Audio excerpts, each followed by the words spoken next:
Hello friends. तो movie animals के एक डे केयर से शुरू होती है, जहां वार्डन सभी बच्चों का अच्छे से ध्यान रखती है।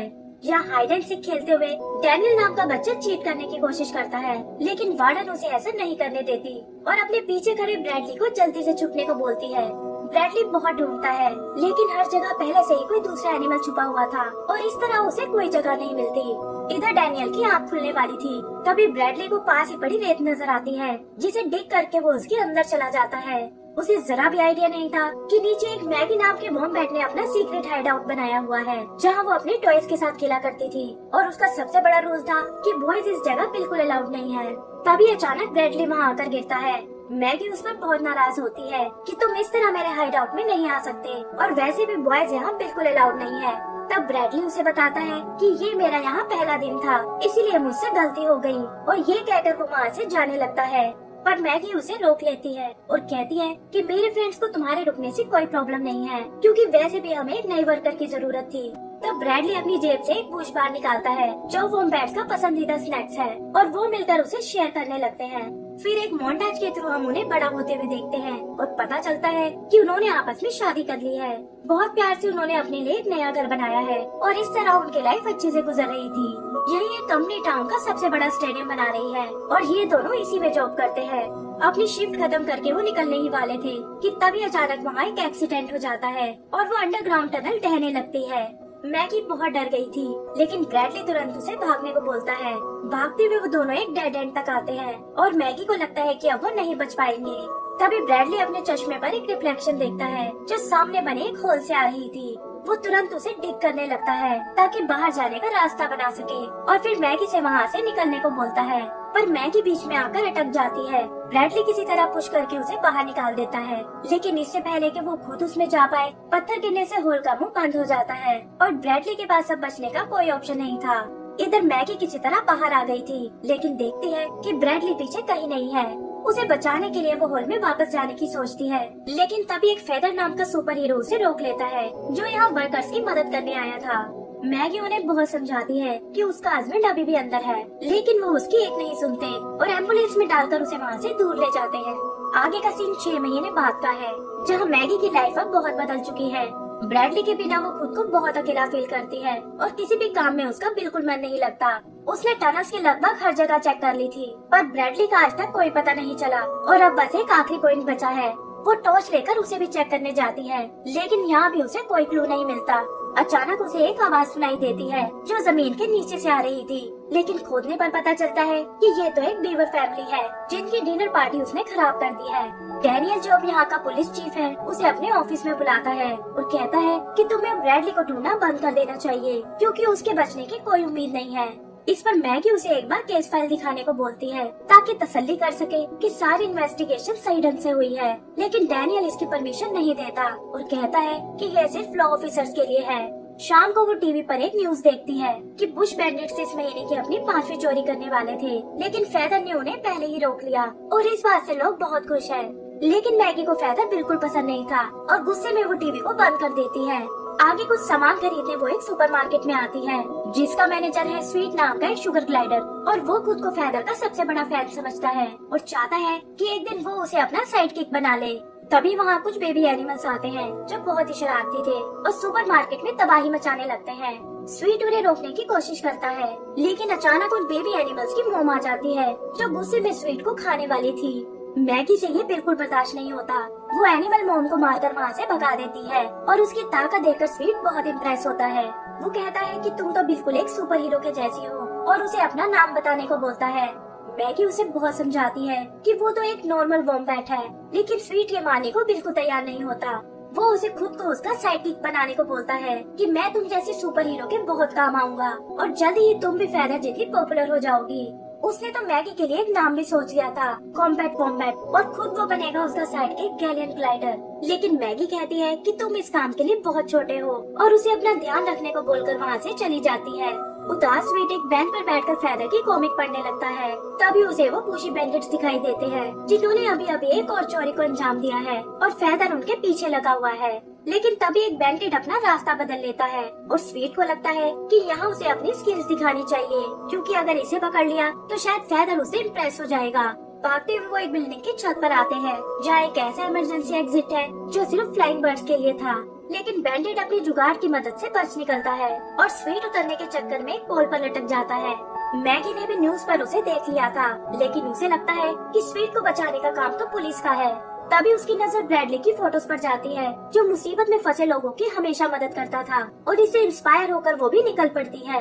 वो अपने लिए एक मास्क बनाती है ताकि कोई वहाँ उसे ना पहचान पाए, और हम देखते हैं कि उसने एंड टाइम पर आकर स्वीट को बचा लिया है। लोगों को लगता है कि शायद एक सुपर हीरो है, और रिपोर्टर उससे उसका नाम पूछता है, जिस पर मैगी कहती है कि मेरा नाम है कॉम्बैट वॉम्बैट। यही फेदर फ्रंट पेज पर उस नए सुपर हीरो की फोटो देखता है, जिसकी वजह से वो सेकंड पेज पर आ गया है, और ये देखकर उसे बहुत तकलीफ होती है।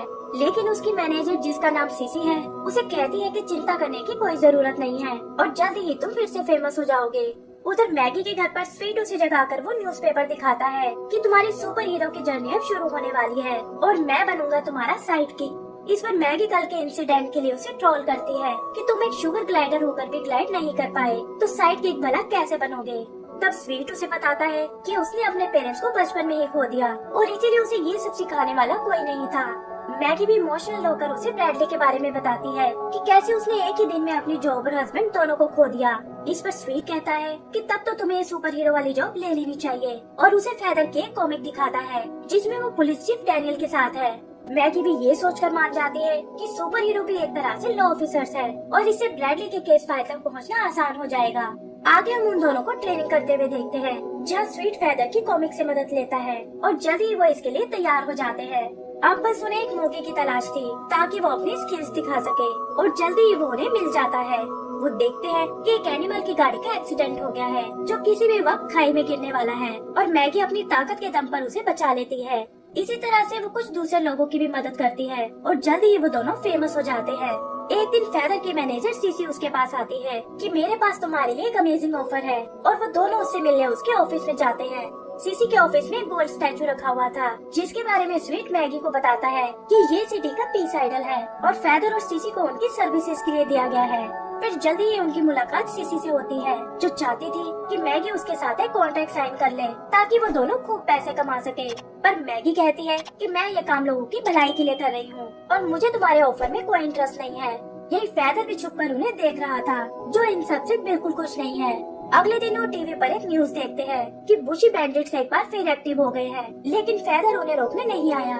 तभी उन्हें बैंडिट्स का एक मैसेज मिलता है कि हम सीसी का पीस आइडल चुराने वाले हैं और अगर हिम्मत है तो हमें रोक कर दिखाओ।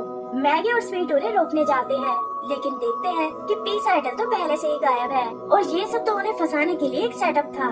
मैगी समझ जाती है कि ये सब फेदर का काम है क्योंकि वो उनसे जेलस फील करता था।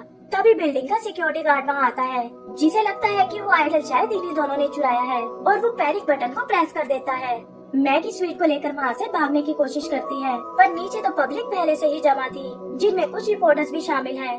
जल्दी ही ये न्यूज हर तरफ फैल जाती है जहाँ लोग अब उन्हें सुपर हीरो की बजाय चोर समझ रहे थे, और ये देखकर मैगी का दिल टूट जाता है।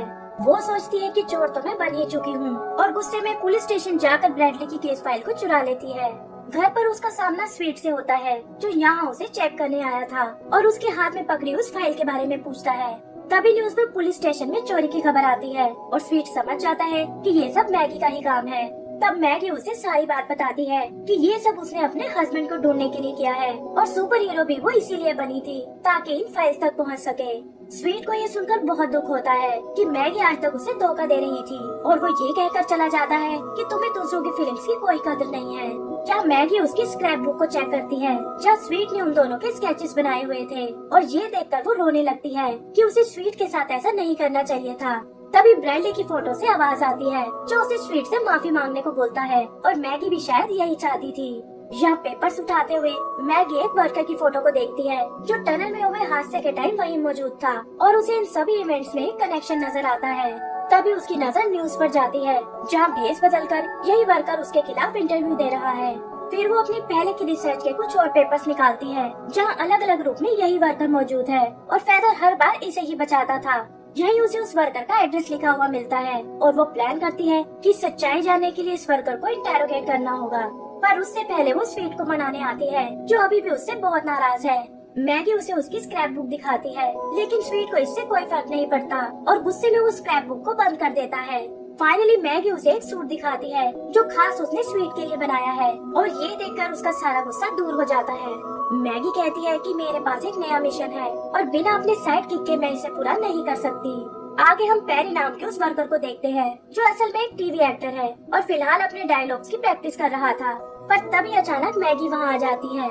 पेरी उसे देखकर भागने की कोशिश करता है लेकिन स्वीट उसे ऐसा नहीं करने देता। वो लोग उसे सच बताने को बोलते हैं और यहाँ पता चलता है कि पेरी तो एक थिएटर ग्रुप से है जिनका काम है फेदर को एक रियल सुपर हीरो दिखाना और वो बुशी बैंडिट्स भी उसी ग्रुप से है। तभी रेडियो पर एक न्यूज आती है कि बुशी बैंडिट टाउन के बैंक को लूटने वाले हैं और फेदर उन्हें रोकने आ गया है। मैगी और स्वीट ये सुनकर सीधे बैंक की ओर निकल जाते हैं ताकि उस फ्रॉड हीरो को बेनकाब कर सके। बैंक में फेदर और बैंडिट्स की लड़ाई चल रही थी कि तभी मैगी और स्वीट वहाँ आते हैं। फेदर उन्हें पकड़ने के लिए उन पर अटैक करने लगता है लेकिन मैगी जल्दी ही उसे काबू कर लेती है और कहती है कि अब इस नाटक को खत्म करने का टाइम आ गया है। यहाँ उसे रियलाइज होता है कि फेदर को इस नाटक के बारे में कुछ नहीं पता। उसे तो यही लगता है कि वो सच में ही एक असली सुपर हीरो है और विलेन से सिटी की रक्षा कर रहा है।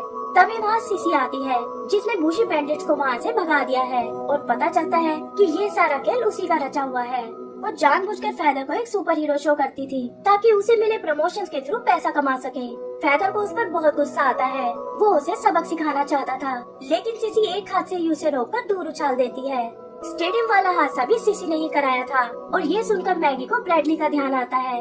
वो सीसी पर अटैक करने की सोचती है लेकिन देखती है कि अचानक से उसका साइज बढ़ना शुरू हो गया है और वो अब एक मॉन्स्टर बन चुकी है। वो तीनों उससे बचकर भागने लगते हैं जहाँ मैगी एक होल के थ्रू उन्हें बाहर ले आती है पर सीसी अभी भी उनका पीछा कर रही थी। बाहर उन्हें डैनियल मिलता है और मैगी उसे स्वीट को यहाँ से दूर ले जाने को बोलती है। फिर वो फेदर को अपने साथ आने को कहती है और सीसी को पीछे लगाकर वो सब एक हिल पर आ जाते हैं। सीसी यहाँ उन पर अटैक करने वाली थी लेकिन तभी एक पत्थर लगने से वो गिर पड़ती है। वो देखते हैं कि उनकी मदद करने स्वीट वहाँ आ गया है जो पास ही के एक पेड़ पर बैठा हुआ था। सीसी उसे मारने के लिए उस पेड़ पर जाती है पर पेड़ उसका वेट बर्दाश्त नहीं कर पाता और खाई की तरफ झुकने लगता है। मैगी चाहती थी कि स्वीट डाल से नीचे कूद जाए ताकि ग्लाइड करके अपनी जान बचा सके लेकिन स्वीट डर के मारे ऐसा नहीं कर पाता। सीसी पेड़ को टूटता देख वापस आने लगती है लेकिन मैगी और फेदर ऐसा बिल्कुल नहीं चाहते थे और अपनी किक से पेड़ को नीचे गिरा देते हैं। स्वीट हिम्मत करके कूद जाता है और ग्लाइड करते हुए बच निकलता है लेकिन सीसी खाई में गिरकर मारी जाती है। अगला सीन मैगी के घर का है जहाँ स्वीट और फेदर उससे मिलने आए हैं और कहते हैं कि टाउन के लोगों को एक सुपर हीरो की जरूरत है। फेदर अब उसके साथ काम करता था और पहली बार लोगों की सच में मदद कर रहा था। स्वीट का ग्लाइडिंग का डर भी अब खत्म हो चुका है और वो अपने जैसे शुगर ग्लाइडर्स को उड़ना सिखाता है। एंड सीन में वो तीनों एक नए मिशन पर जाते हैं और इसी के साथ हमारी ये मूवी